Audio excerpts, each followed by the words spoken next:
What's going on, folks? It's Steiner with another episode of Secondhand Talent here with the big fish, and we're talking about LA. All right. You want me to pick up where I left off, bro? Set the scene. All right. I was working at a gym during the day, right? I was general manager of this training gym in West Hollywood.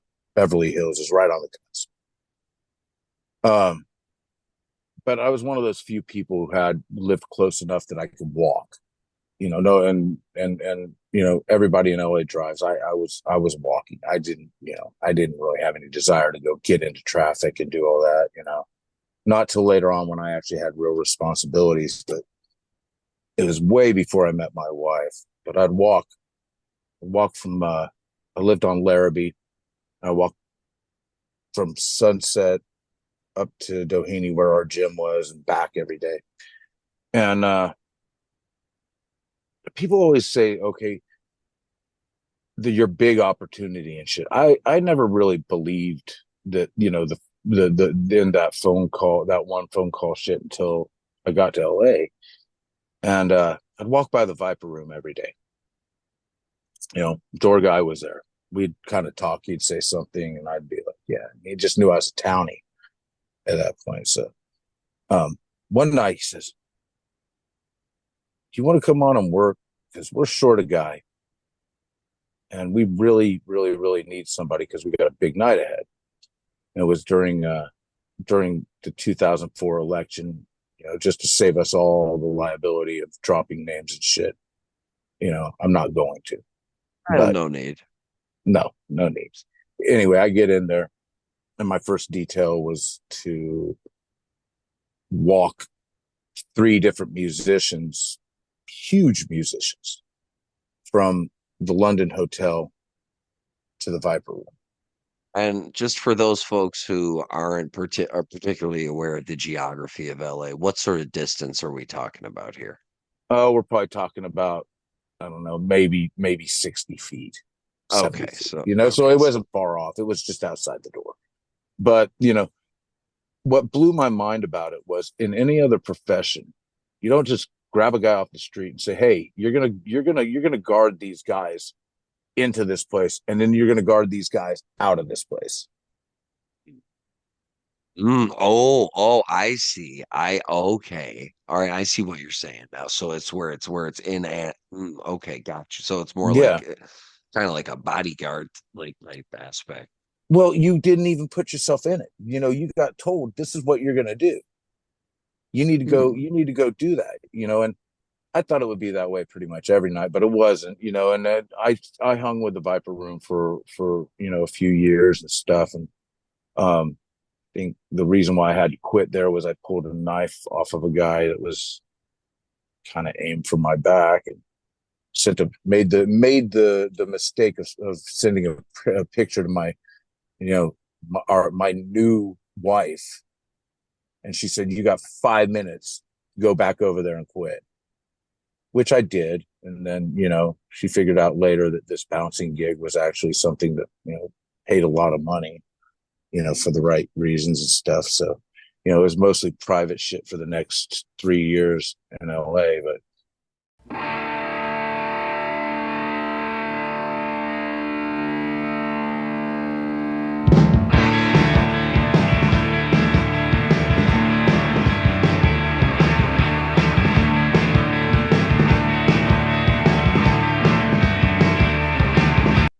I'll put it this way: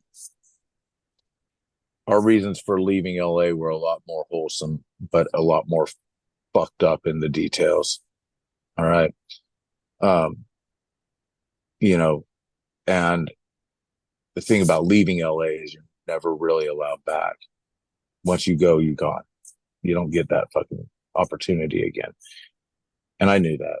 And, a part of me always was like, hey, well, we could just go to LA, when times got tough and I get a good gig doing this, that, or the other. But like anything else, you don't know if you're blacklisted or not. You could be blacklisted because you said no and repulsed all the time. It was a fucking learning. I mean, it was definitely a learning experience.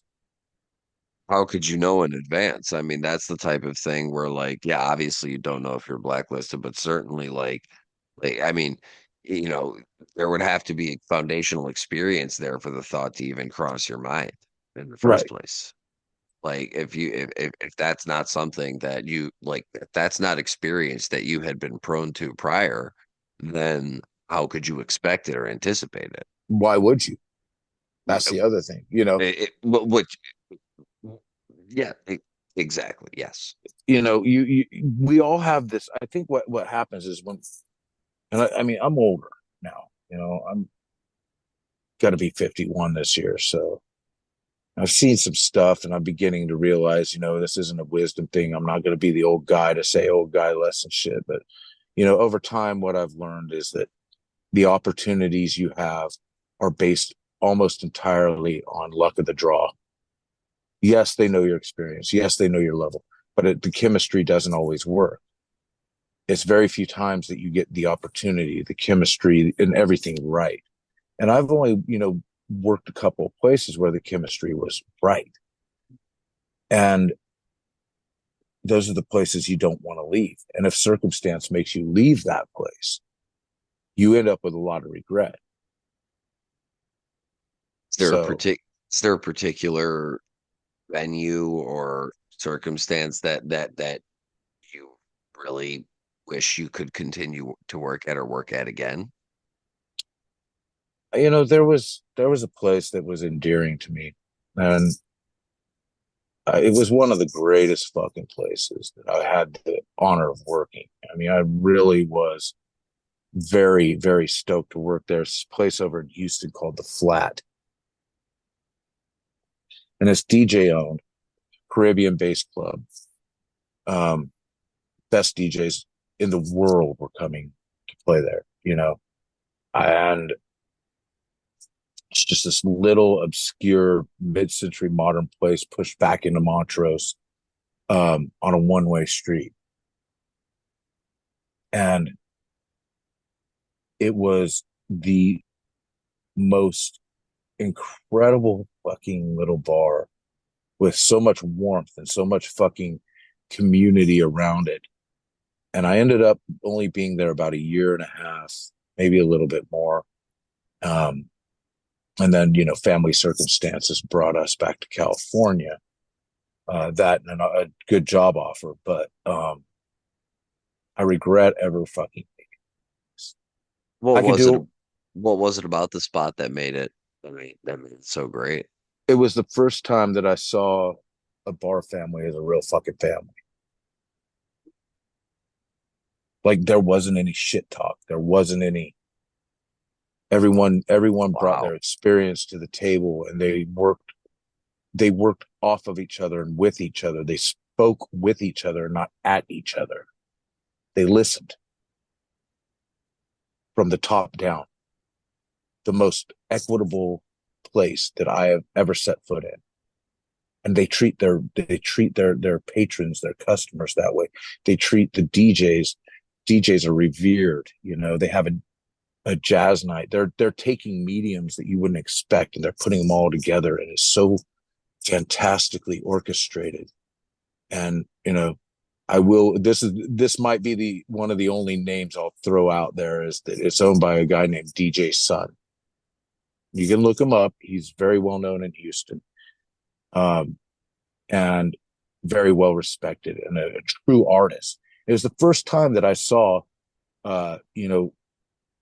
DJing as a true art and a true, music medium, because they have to put so many little pieces together that a lot of musicians don't. And they have to have an encyclopedic knowledge of what they're bringing into a song. You And if know, they hit, go ahead. Sorry. well, I was just gonna say finish what you were saying, please. No, I just think that, when somebody comes into a place and they get miffed about a cover charge, or they get miffed about having to wait in line for a capacity or something like that, that they got to take into consideration what they're coming in for. I said it earlier about from talking to the musician, going, they're all here for you and they love you. And this is why they have come is to see you do what you do. But from the other end of it, it's we want to see him. We want to see them. We want to see these DJs. We want to see them go to battle. We want to see them get together and do what they do. We want to see all of these things that I'm not going to get the experience of elsewhere. And especially in a place that is very intimate. And this place is. I mean, I never had to put down any real fights in there. I never had to lay a hand on anyone. And that's pretty fucking amazing in a year and a half. That's what I was gonna say. That's a bold statement for 18 months at one place. That's a pretty incredible ratio there. Well, I mean, think about it, man. What do nightclubs usually breed? A lot of fucking cocaine and a lot of bad attitudes. Mm. We don't, none of that shit was effective there. None of that shit was tolerated. No one put up with it. And it would be caught at the door. I'd Yeah. catch them. I'd be like, this isn't your place tonight. Come back another night. Mm. Or, somebody would get word out. So and so's, might be doing this, that, or the other. And I'll talk to so and so and go, hey, no, fucking let me know what's going on here, because the more honest you are with me, then that's the longer you're going to be staying. That's And absolutely right. Yep. but I also said, I'm not here to judge you, man, but I'm also not going to put up with doing shit that's not allowed in here. So Right. don't put my income on the line, and I won't fucking put yours on the line. And when we both realize that, then I guess we're in the right place.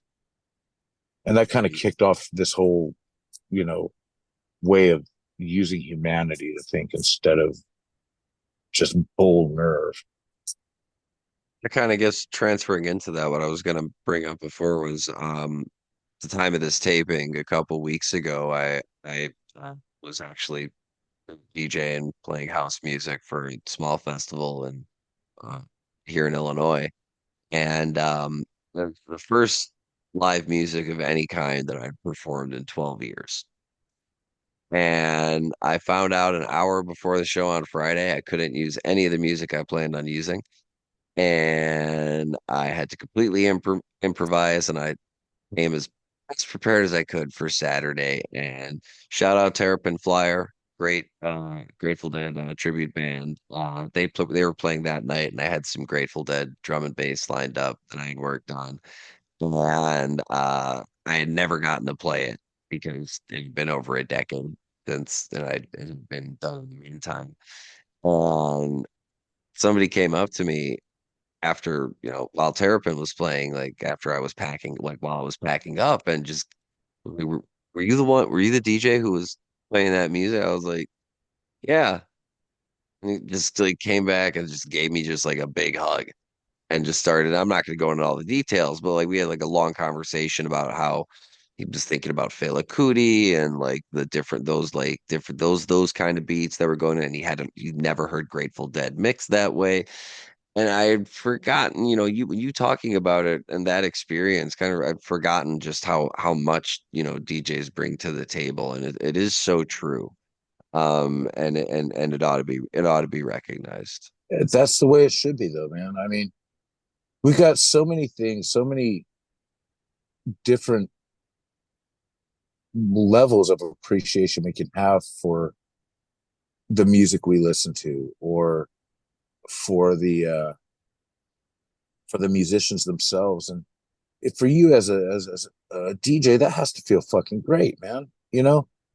Having someone who's really interested in what you're putting together, dude. It's I can't compare. I mean, it's like, the few times when people have come up to me and mentioned the podcast, it's just something that I cannot put words to. It is this feeling of like, wow, you care about the art that I make. And that's not like something it's not a feeling you can put a word to really.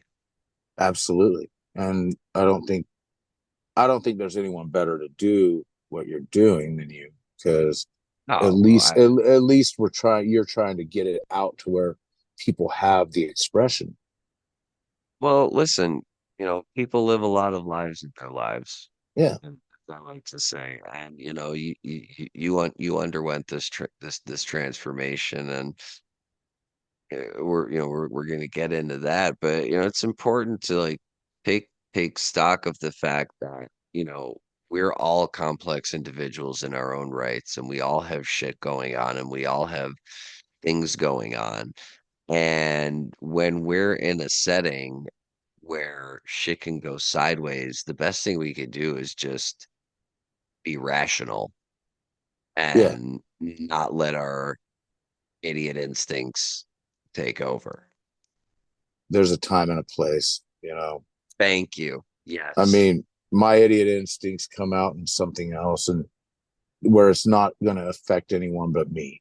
And that's, I think, the big difference when you grow up, and you see the evolution of nightclubs, and you see the evolution of what it's become.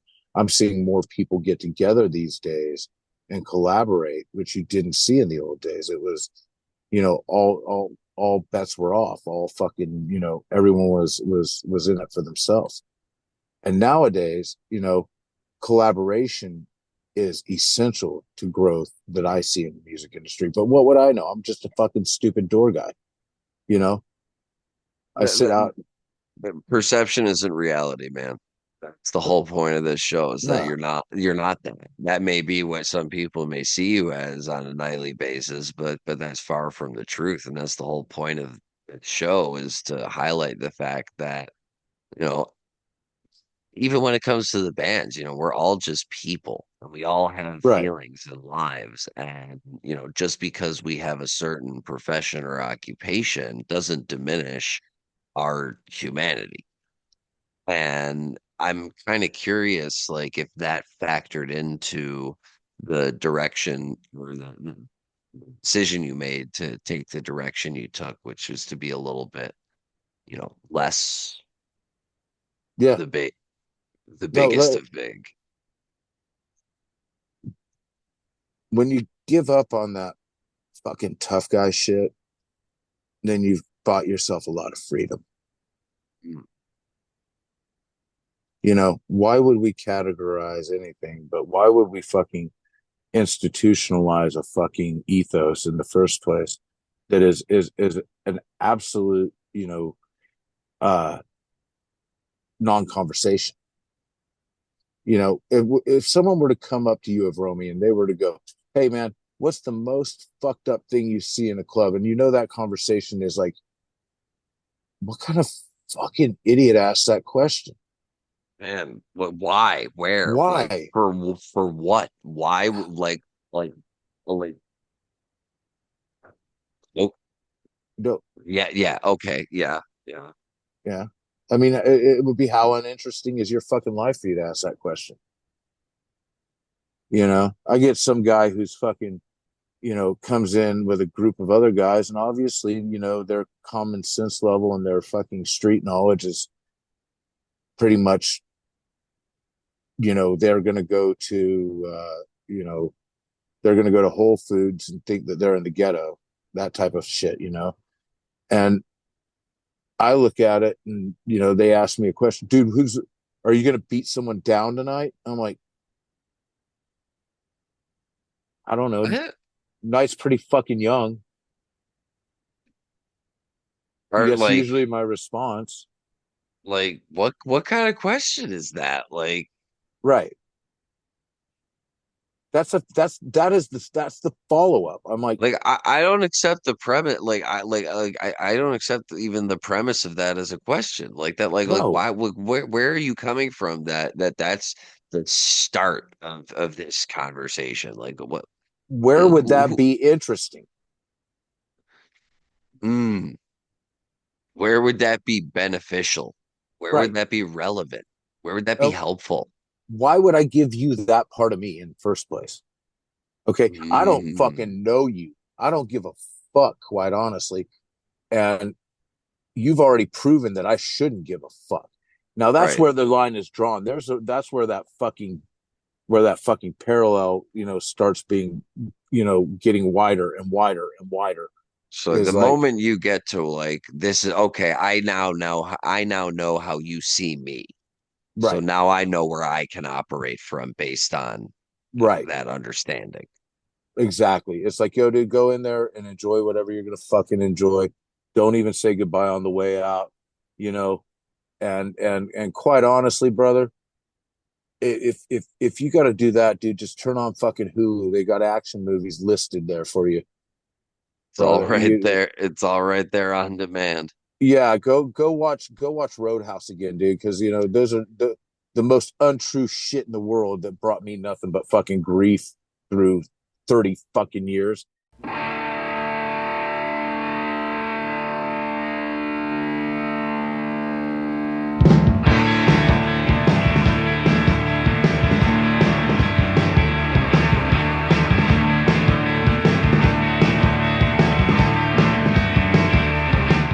All right, for me, I got to tell you, this fucking podcast is amazing. More people should fucking, I don't know why anyone isn't fucking listening to it.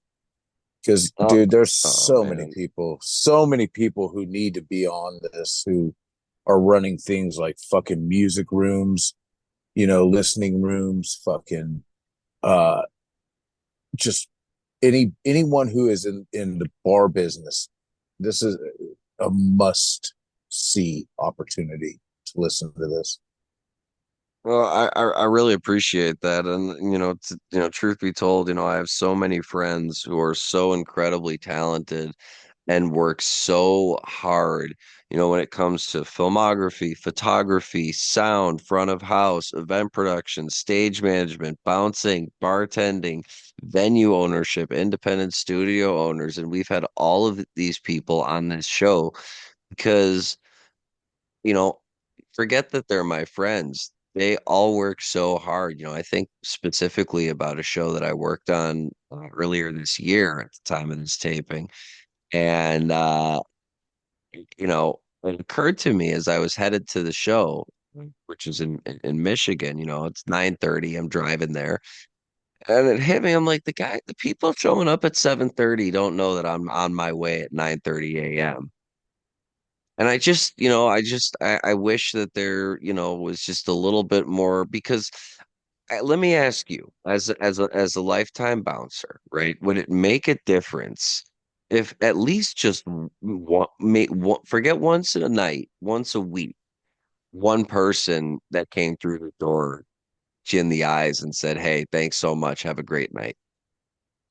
I'm very fortunate to have a few who do that every week, Mm. and I'm extremely, not only am I touched, but I'm absolutely dedicated to those people for who they are as people, because it's not even a matter of choosing where to go or whatever. It's just that, like anything else, you need to have chemistry with people, and Yeah. in order for things to work, it doesn't always have to be the perfections that we're taught we think about.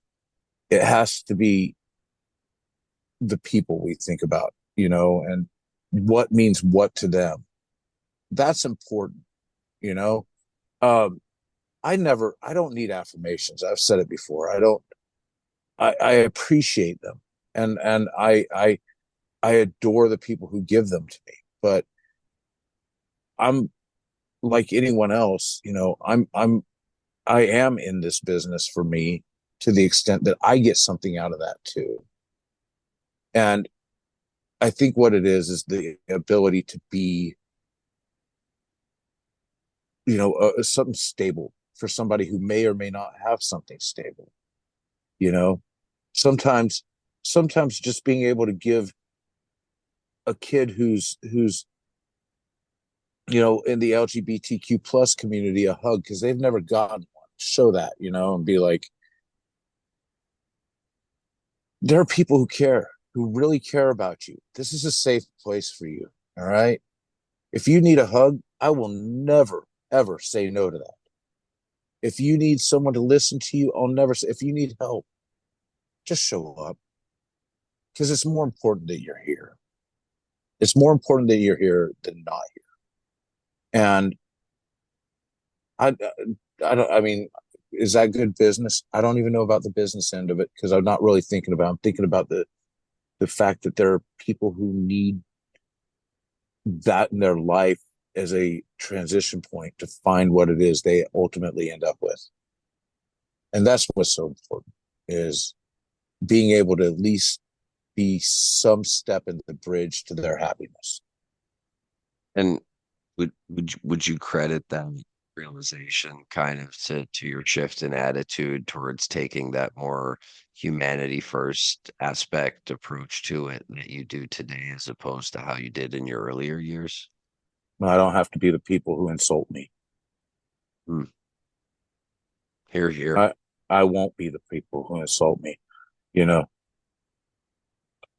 a mitzvah is a selfless act. There's no obligation to do a mitzvah, Hmm. and there is no, in all honesty, the Almighty and I have, our own little fucking relationship, which is basically, you know what, I'm not gonna fuck up. All right. So anyone coming to you, help them out. I'm not gonna fuck up. You can trust me. I'm not gonna fuck up. But welcome them in somehow. Do something. Show them something good they've never seen before. If Pay it that's who I have to forward. ask, Pay it forward by not fucking up yourself. exactly, and ask nothing in return. Hmm. Here, here. Never, there's no social debt to being a person who cares about another person. Kindness costs nothing, and there should be nothing asked for in return. I think there's no better message to leave the show on. Big Fish, thank you so much for being a part of the season of Secondhand Talent. And these two episodes, our whole conversation, it's just been such an absolute pleasure just to hear the rawness of it, the honesty of it, the real true heart, experience and the emotion of it all. I mean, this has really been just a fabulous conversation, and I'm ecstatic for when it airs and for other people to hear it. And I really hope that there are folks out here who hear bits in this interview that speak to them and give them that voice that you try to provide, to your people who you see on a day-to-day basis. Well, you know what, dude? People keep like company. And man, I gotta tell you, you're a stand-up dude and you're a fucking ambassador. So, this thing's gonna grow and keep growing and many good years ahead of you, my brother. Amen, man, from your lips to God's ears. And in the meantime, this has been another episode of Secondhand Talent with the Big Fish. Thank you again, and we will see you next Wednesday. That's a podcast. We did it. We're done. That's it. That's it. Brother, Yeah. thank you. Thank you. Dude, this was I didn't say it during the interview.